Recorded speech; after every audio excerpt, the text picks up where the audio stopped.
Hello, my name is Mike Hicks, MPA 510, and this assignment and presentation is entitled Two Theories of a Modern Day Situation in Public Administration. The two theories I've chosen to discuss today are federalism and Taylor efficiency. Okay, first what we're going to do is we're going to go into describing a little bit, just a brief description of federalism, talk a little bit the Federalist Papers, and then I want to talk about one of the authors of some of the essays that were written for this, for the Federalist Papers, that being James Madison. And we're going to look at Madison's view of federalism in the Federalists. In that essay 39, that describes his thought process during this time. So the purpose of federalism and the Federalist Papers was to convince the 13 nation states at the time, which were formerly the British colonies. They're trying to convince them to ratify a document, that document being the Constitution, of course. And without their consent, this could not happen. James Madison had written 29 of the essays, and Hamilton wrote 51 of them. For the past 200 plus years, when the Supreme Court tries to learn anything about the Constitution, or what they're trying to mean, or what it really means, this is usually where they go. Now describing a little bit about Madison, some people were reporting that he felt that the federal system was deeply flawed. His inner thoughts were that he wanted the new government to be successful in gaining more power and would incorporate to keep the states in check. Well, that in today's world was basically fake news. In fact, he viewed the Constitution as a strategy for the ultimate but limited government. Hamilton was much more positive in expectations that the Constitution would work. Madison wanted to hold back judgment about the merits until after the ultimate was achieved and it had actually been tested. Before then, no useful purpose was served by serious contemplation of the constitutional reform. Now, describing his thoughts at the time, that is of James Madison, was Essay 39. In this analysis, we're going to describe what he was thinking. This Essay 39 analysis, or essay, concerning the Republican nature of the Constitution is one essay that critics point out to as having a split personality from previous essays from Hamilton that Hamilton had written. Madison is more conciliatory towards the federal aspects of the government, while Hamilton only expounds on the nationalistic aspect of the new government. The split personality of the Federalist can be considered the root of the dualism that became so characteristic of American constitutional development. The disagreement over the nature of the Union may have contributed to nullification and succession, or for that matter, to the fight against these institutions.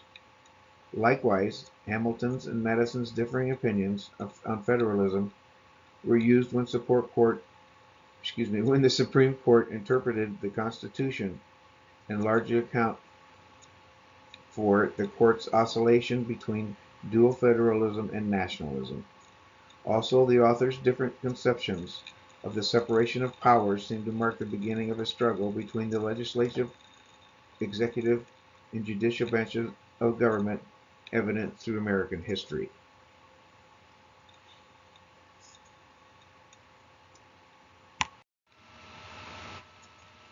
And now we want to go into the modern day situation in public administration. I've got a couple pictures here of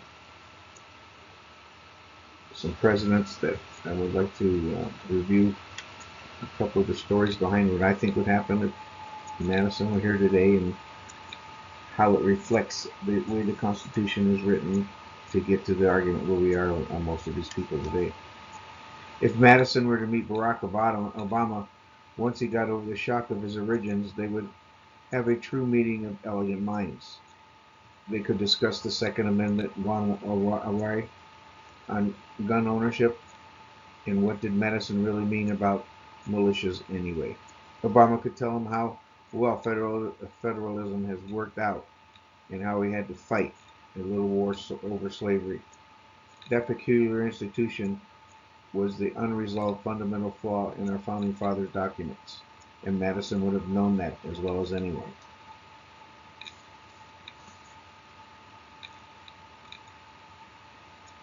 So back in, now to talk about the other three pictures that were going on, and we know what was present in today's world every day. We see it about Trump, people wanting to impeach him, where we're going in that situation, and that was why I brought up the Article 39 on the difference of the opinions and the conceptions of the separation of powers, which seemed to mark the beginning of the struggle between the legislative, executive, and judicial branches of government.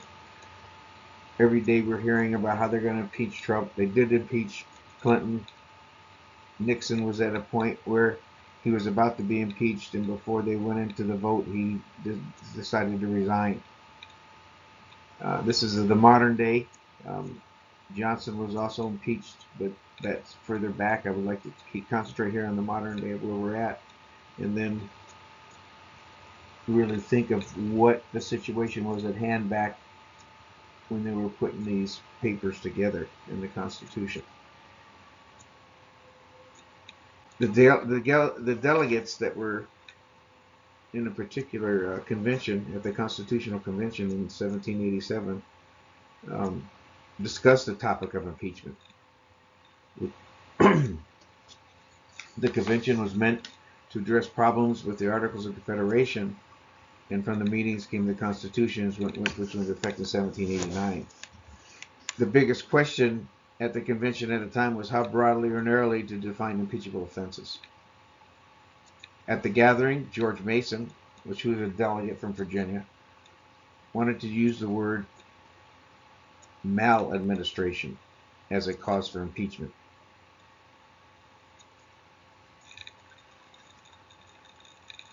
However, Madison, who was considered the father of the Constitution and later became the fourth president of the United States, worried maladministration was too vague, so he suggested they use high crimes and misdemeanors.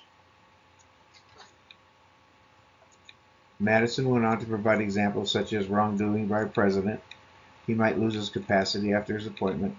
He might pervert his administration into a scheme of peculation or oppression.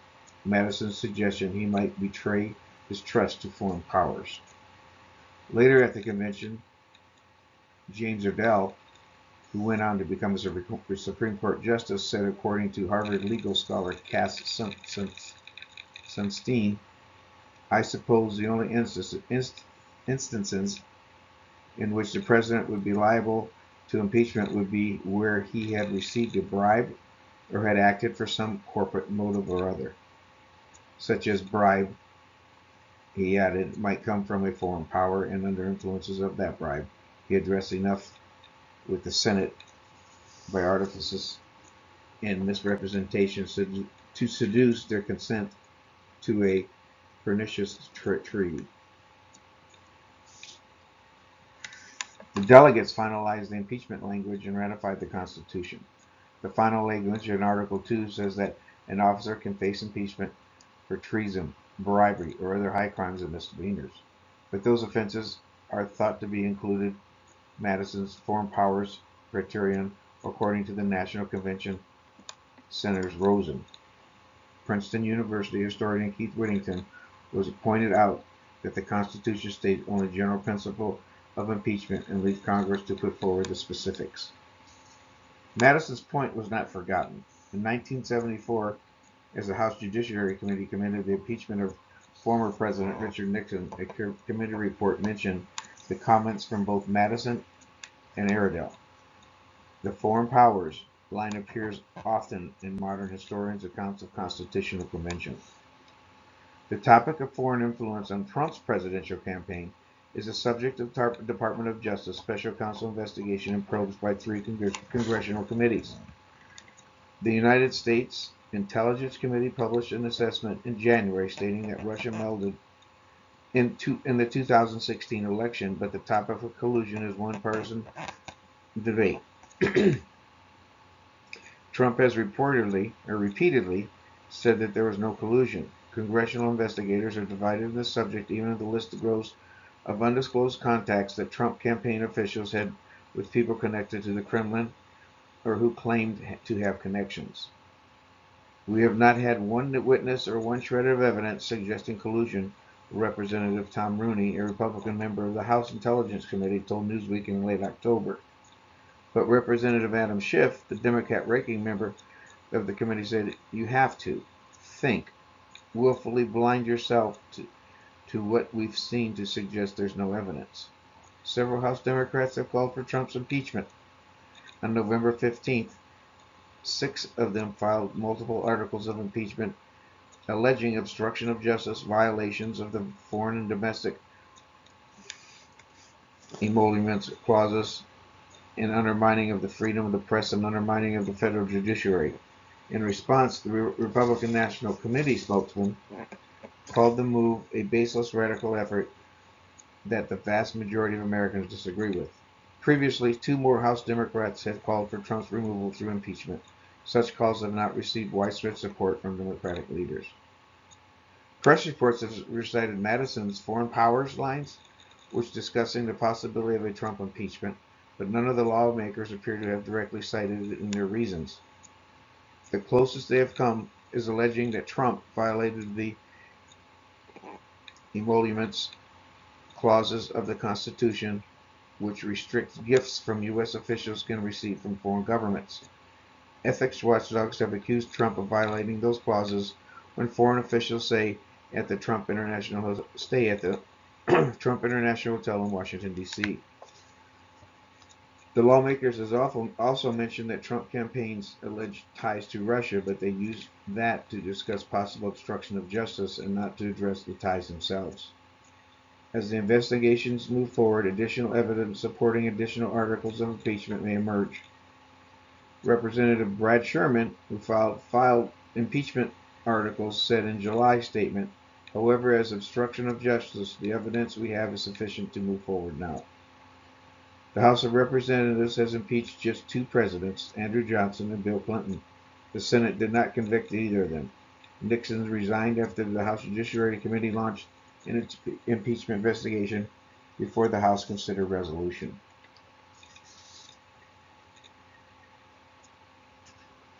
So, as you can tell, we go back and to use quotes, use the train of thought at the time that the essays were written, and it continues today. It's a ever working work in progress, and time will tell and what the outcome of the Trump investigation is going to be. But today's political world is basically a mess, and we're in a situation that it's just sad. Even for the confirmation of the new judge for the Supreme Court, they get on TV and these senators act like they're in the theater group, and what they do is just pathetic to the American people. The next theoretical standards I'd like to discuss are those of Frederick Wilson Taylor. He devised a system called scientific management, a form of industrial engineering that established the origination of work as in Ford's assembly line.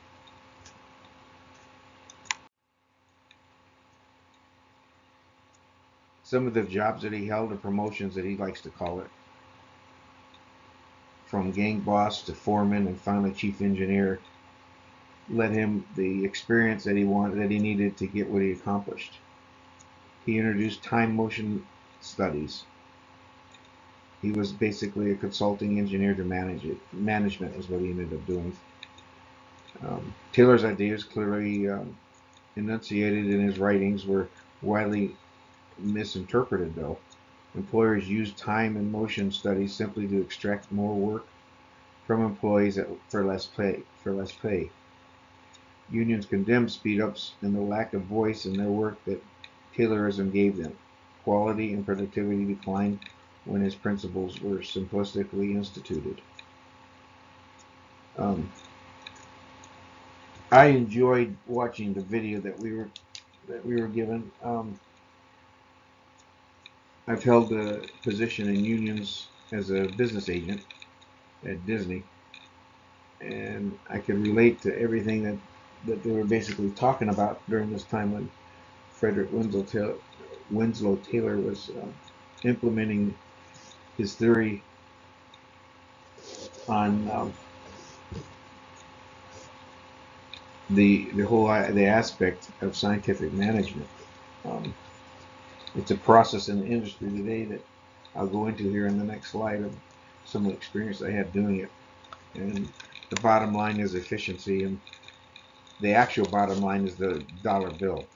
And I can see both sides of this story and how it was presented in the video that we had watched, and that the workers were worried that they were going to lose their jobs, and the unions are there to protect those jobs. And when you do time analysis through experience I've had, I've seen a lot of not real numbers being involved and implemented in the strategies in which a job is supposed to get conducted. The only way that the whole system is actually going to work is that you got to put good numbers in to get good numbers out, and that's the strategy that needs to be implemented in his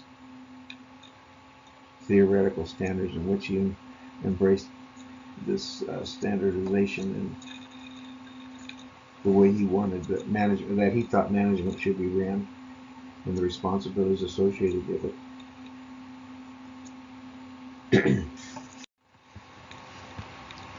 Like I said, I've been lucky enough to work in this scientific management areas. I work for Motorola and International Rectifier. We had made chips for everything you guys do.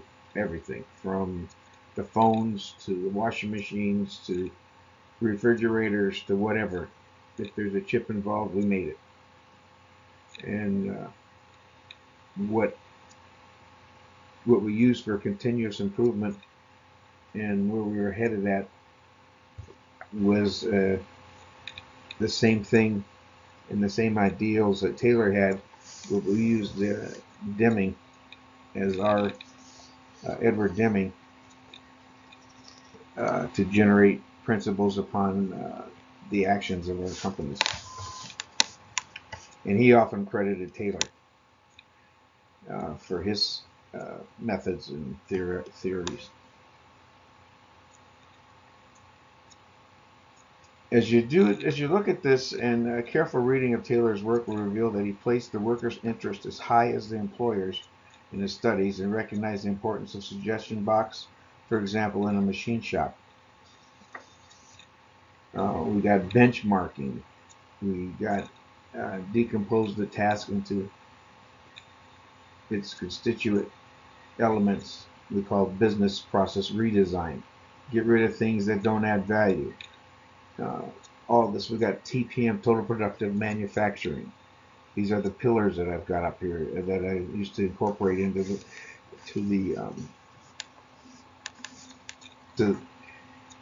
to not only the people on the floor that were making the computer chips, but to the process techs, the manufacturing elements within the strategies of the equipment we used, to management, to office jobs, to the guys sweeping the floor. Everything was incorporated in TPM, which is, again, total production manufacturing. And then there's a part of it which is called OEE, which is overall equipment effectiveness, which is when you're producing your products, you come up with different methods and different ideas how to improve that method for a continuous improvement strategy, where you have all considerations from from the floor to the management level in a meeting, and you have teams develop and suggestions and research and everything that needs to be done to implement new ideas to make the efficiency better in your company and what you're making. So TQM or TPM is a quality improvement body of methodologies that are customer based and service oriented. This Deming theory that I was talking about was developed in Japan and spread in popularity. What it does, there's principles. You create a consistency of purpose. You adopt a new philosophy. You stop dependencies, and you get rid of quality-based work goals, quantity-based work goals. Your quality is always number one, and your safety issues are always number one.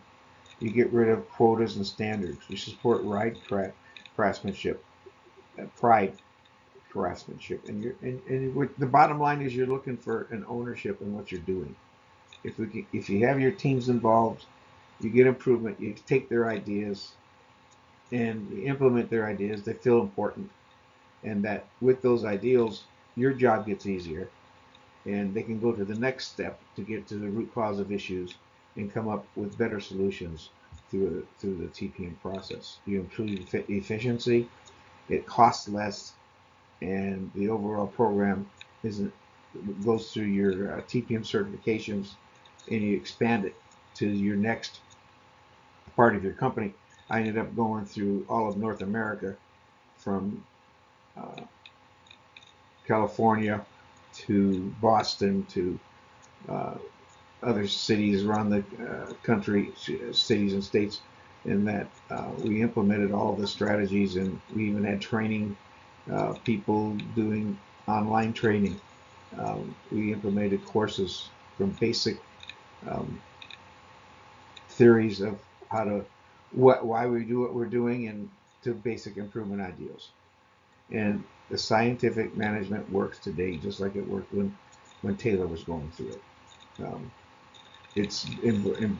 You get people that are making the product, and you are actually using their insight with management's insight, with the company's goals, and all that incorporated into a one product that works, and it's efficiency improvement. And again, I work for Disney. We do the same thing there. However, Disney was the first company that I worked for that's union.